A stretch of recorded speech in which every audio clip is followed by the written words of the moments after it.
Traveling alone. For the past few years, I have lived full-time on the road and I have traveled alone. I have spent over 90% of my time by myself, traveling and living. How does it feel? For me, it feels good.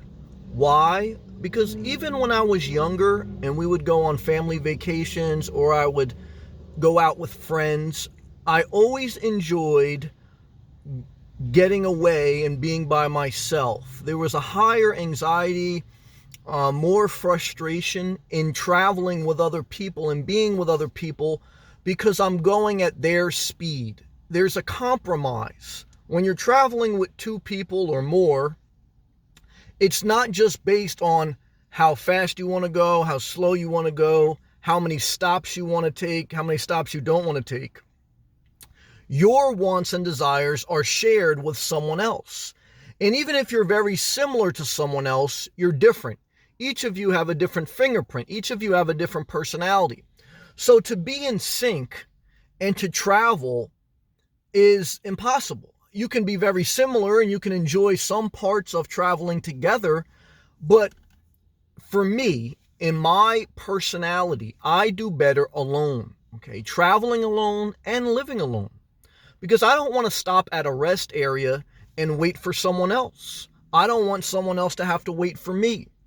I don't want to feel the anxiety of someone else, like their eyes are like burning a hole in my head because I can see them looking at me in the car. Like either the song isn't right, the temperature isn't right, something in the environment isn't right, and I have to kind of share and compromise with them. And I don't want to hurt them. I don't want to belittle their wants, but I don't want to sit here and be frustrated that this is not how I want to live. This is not how I want to travel. I want to travel the way I want.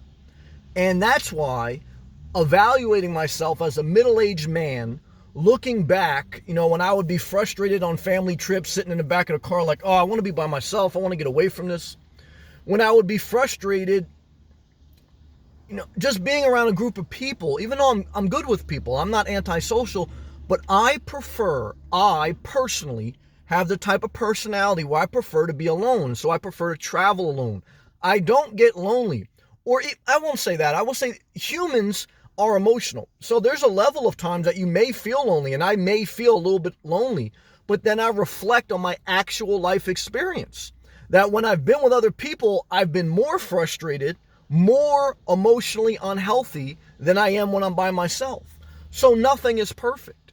So you have to evaluate your personality and stop going from emotion to emotion. That's not easy because humans make a vast majority of their decisions based on emotion, not on reason. Now, you don't want to be a robot. I think some emotion is good.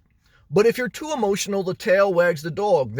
You're trying to keep someone happy. You can never make someone happy. Why? Because happiness is an inside job. And for me, it's not perfect, but it's the best for me to travel alone, to travel at my pace, to listen to my music, to stop and go as I please. I like independence. I like to be in control of my destiny. I don't like to control other people, so I'm not a control freak. I respect other people, so I prefer to give them their space, and I want my space. I want to travel alone. I like at times, maybe I can, meet people in Starbucks or talk to friends or family on the phone, but for the 90% of the time, I like to travel alone and live alone. Why? Because it's the healthiest, best thing for me. And I think that relationships, I know if you Google it, if you research, relationships are the number one cause of stress. Money's number two. So if relationships are the number one cause of stress, traveling with someone is going to be more stressful on average. There's some people that may do better in packs. Maybe the vast majority of people may do better in packs, but the vast majority of people are stressed out. That's the truth. So decide what you like. But just know, there's so many of these Nomad channels out there, like solo traveler, solo female traveler, and then they get married, or then they're in a relationship, or then they're getting a dog, or then they're doing this. Am I mad at them? No. You change your mind whenever you want. But for me, I like to spend the majority of time alone, and that's why I won't get another dog. That's why I won't get another relationship. Now, look, I can change my mind tomorrow. I don't want to paint myself in a corner. But for 3 years living full-time on the road, I've mixed in spending time with some people, but the majority of the time by myself, and I like it. It's best for me at this season of my life. Do what's best for you and be willing to change your mind. But traveling alone, those are my thoughts. Leave a comment. Let me know, do you prefer to travel alone or in groups? Also, even though I like to be alone, I don't like to be the only one to click my own thumbs up.